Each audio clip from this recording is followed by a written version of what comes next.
व्यापार।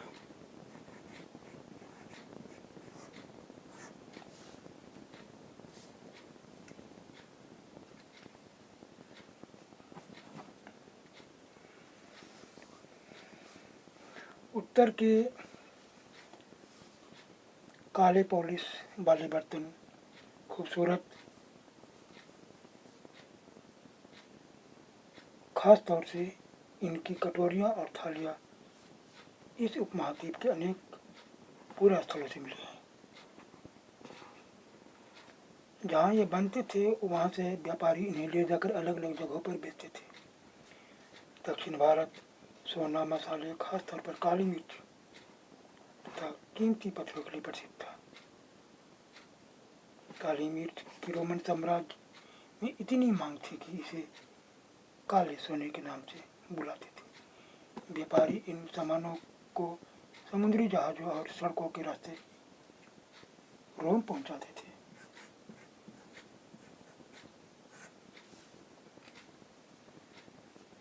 दक्षिण भारत में ऐसे अनेक रोमन के सिक्के मिले हैं।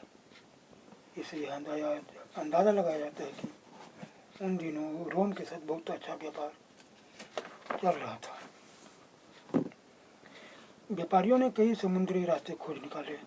इनमें से कुछ समुद्र के किनारे चलते थे, कुछ अरब सागर और बंगाल की खाड़ी पार करते थे।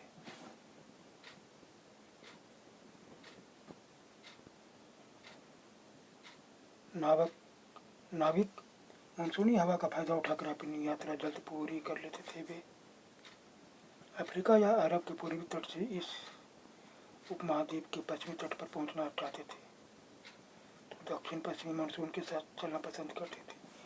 इन्हें लंबी यात्राओं के लिए मजबूत जहाज़ों का निर्माण किया जाता था। समुद्र तट से लगे राज्य।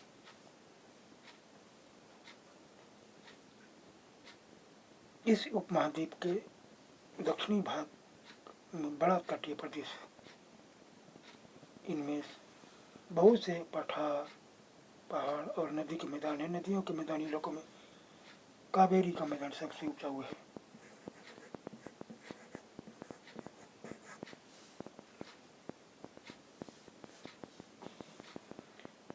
मैदानी इलाकों तथा तटीय इलाकों के सरदारों और राजाओं के पास धीरे धीरे काफी संपत्ति और शक्ति हो गई। संगम कविताओं में मूवेंदार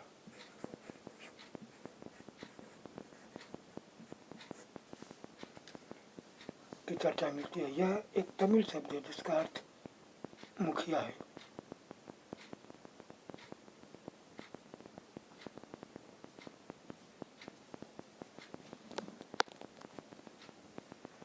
इसका प्रयोग 3 शासक परिवारों के मुखियाओं के लिए किया गया है। ये थे चोल, चेर और पांडे।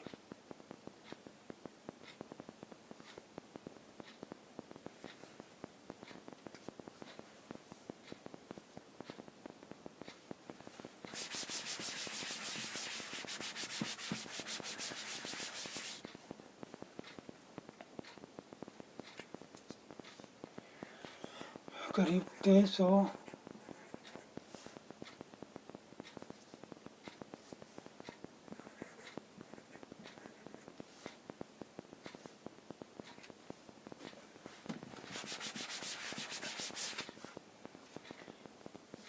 साल पहले दक्षिण भारत में काफ़ी शक्तिशाली माने जाते थे चोल, चेर और पांडे। इन 3 मुखियाओं के अपने 2 सत्ता केंद्र थे। इनमें से एक तटीय हिस्से में और दूसरी अंदरूनी हिस्से में था। इस तरह 6 केंद्रों में से 2 बहुत महत्वपूर्ण थी। एक चोलों का पतन, पुहार,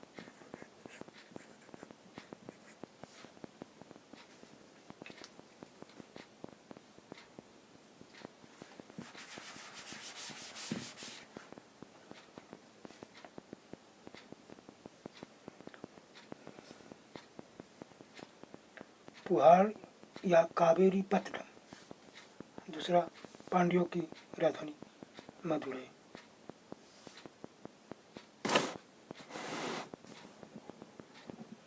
ये मुखिया लोगों से नियमित करके बजाय उपहारों की मांग करते थे। कभी कभी ये सैनिक अभियानों पर भी निकल पड़ते थे और आसपास के इलाकों में शुल्क वसूल कर लाते थे। इनमें से कुछ धन वे अपने पास रख लेते थे, बाकी अपने समर्थ को नाते रिश्तेदार सिपाही का कवियों के बीच बांट देते थे। अनेक संगम कवियों ने उन मुखियाओं की प्रशंसा में कविताएं लिखी जो उन्हें कीमती जवाहरात, सोने, घोड़े, हाथी, रथ या सुंदर कपड़े दिया करते थे।